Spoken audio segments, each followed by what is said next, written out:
मोहम्मद यूनुस के बयान पर भारत का जवाब भी सामने आ गया है। पीएम के आर्थिक सलाहकार हैं, परिषद के सदस्य जिन्होंने ये सवाल उठाया है। बांग्लादेश में चीनी निवेश का स्वागत करते हैं।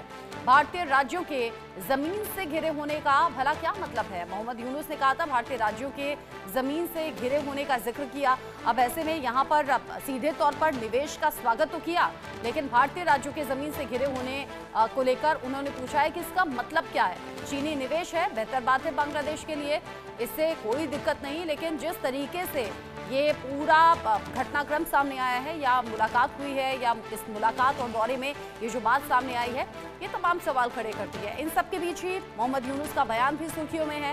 भारत के कुछ सवाल भी हैं। अब भारत के सवाल क्या है? चीन का बांग्लादेश में निवेश करने का स्वागत करते हैं हम, लेकिन भारत के साथ राज्यों के चारों ओर से भूमि से घिरे होने का मतलब भला क्या है, ये पूछा गया है संजीव सान्याल के जरिए, जो कि सदस्य हैं पीएम आर्थिक सलाहकार परिषद के। उन्होंने कहा कि निवेश हो रहा है बांग्लादेश के लिहाज से, इसे बेहतर तरीके से हम देखें। एयरबेस बनाने की बात है तो जाहिर सी बात है बांग्लादेश के लिए बेहतर होगा, निवेश का स्वागत करते हैं। लेकिन ये जो 7 राज्यों के घिरे होने की बात है, भला इसका क्या मतलब है? यानी सीधे तौर पर बांग्लादेश से और मोहम्मद यूनुस से संजीव सान्याल, जो कि सदस्य हैं पीएम आर्थिक सलाहकार परिषद के, उन्होंने ये सवाल पूछ लिया है। भारत यही करता है, अगर भारत को लेकर अगर कोई भी ऐसी मुखालफत होती है या फिर कोई भी ऐसी टिप्पणी होती है तो भारत सवाल करता है, लेकिन हाँ, अगर बांग्लादेश में कोई निवेश हो रहा है तो उसका स्वागत करने की बात भी कर दी। अब इस बीच यूनुस का चीनी गुणगान भी सामने आया है। चीन से नदी जल प्रबंधन की अपील की है। यहां मोहम्मद यूनुस ने 50 साल का सहायता पैकेज देने का आग्रह भी किया गया है। चीन जल प्रबंधन का मास्टर है, ये उन्होंने कहा। साथ ही कह दिया कि चीनी विशेषज्ञता से सीखने में हम इसे रुचि रखते हैं, यानी कि ढाका रुचि रखता है चीनी विशेषज्ञता को सीखने में। चीन से चर्चा का मुख्य विषय तीस्ता नदी थी। बांग्लादेश में चीन के लिए एक बड़ी संभावना भी यहाँ पर देखी जा सकती है, इसका जिक्र भी उन्होंने किया, यानी कि बांग्लादेश में चीन के लिए एक बड़ी संभावना है। अगर चीन यहां पर इन्वेस्ट करता है, चीन किसी भी तरीके से कंस्ट्रक्शन आगे करता है, तो बांग्लादेश के लिहाज से बेहतर है। मोहम्मद यूनुस भी इस बात का स्वागत करते हुए नजर आए, चीनी विशेषज्ञता से सीखने की बात करते हुए नजर आए। लेकिन इस पूरी बातचीत का जो उद्देश्य है वो तीस्ता नदी भी थी। जिस तरीके से अनुज माथुर सर, ये मुलाकात हुई है, चीनी दौरे से मुलाकात को लेकर बहुत सी खबरें निकलकर सामने आ रही हैं, और इस बीच बिम्स्टेक सम्मेलन भी, कैसे देख रहे हैं इन दोनों चीजों को आप? रचना, मेरी आवाज आ रही है अभी आपके पास? आ रही है आपकी आवाज। हाँ, थैंक यू रचना।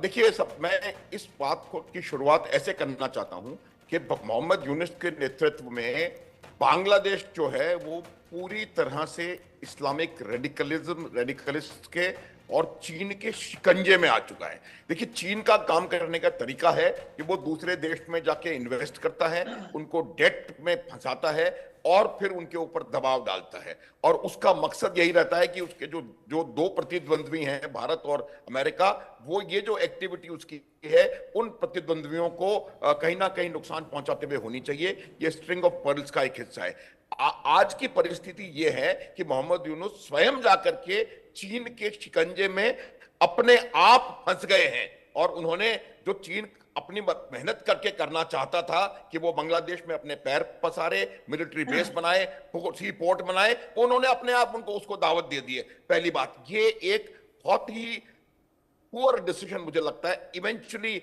सिद्ध होगा। इसमें मोहम्मद यूनुस का मेरे हिसाब से सिर्फ और सिर्फ एक उद्देश्य है कि वो किस प्रकार से अपनी साख और कुर्सी बचा के रख सकें। दूसरी बात मैं आपको बताता हूं कि जब से मोहम्मद यूनुस की सरकार, ये एक इलीगल गवर्नमेंट है, क्योंकि जो निर्वाचित सरकार ये नहीं है, जब से ये सरकार आई है तब से आप वहां देखेंगे कि उस जगह पर बहुत सारे अंतरराष्ट्रीय जो टेररिस्ट ऑर्गेनाइजेशंस हैं, चाहे वो हमास हो या कोई और हो, उनके आईसिस हो, अलकायदा हो, उनके फुटप्रिंट्स वहां पर लगातार नजर आते जा रहे हैं। तो ये दूसरी बात उनको समझने की आवश्यकता है कि मोहम्मद यूनुस कहीं ना कहीं बांग्लादेश को एक फ्यूचर टेररिज्म का अड्डा बना सकते हैं। तीसरी बात, जिस प्रकार से पाकिस्तान वहां पर एक्टिविटीज कर रहा है, उससे इवेंचुअली आप देखेंगे रचना कि वहां पर एक ड्रग ट्रैफिकिंग का और ड्रग कार्टेल का एक वहां पर बहुत तेजी से वो बढ़ेगा, और वो इसमें जो मनी उससे निकलने वाली है वो वहां पर बांग्लादेश में शुरू किया जाएगा। चौथी बात मैं बताता हूं आपको, देखिए, ये बांग्लादेश का जो जो जो मोहम्मद यूनुस हैं, पहले भी मैं आपके चैनल पे मैं फिगर्स दे चुका हूं। बांग्लादेश हमारे सिर्फ अंडमान निकोबार के अंदर जो मैरिटाइम एसेट जोन हमारा है, वो बांग्लादेश के टोटल मैरिटाइम जोन से 4 गुना ज्यादा बड़ा है। 1,18,000 स्क्वायर किलोमीटर बांग्लादेश का टोटल मैरिटाइम जोन है, ईईजेड को शामिल करते हुए, जबकि सिर्फ अंडमान निकोबार में भारत का बंगाल की खाड़ी में ईईजेड 6,70,000 स्क्वायर किलोमीटर के आसपास है। और पूरे भारत का अगर आप बांग्लादेश में बंगाल की खाड़ी में इन्फ्लुएंस देखेंगे तो ये बिल्कुल मूर्खतापूर्ण और बहुत ही हास्यास्पद बयान है।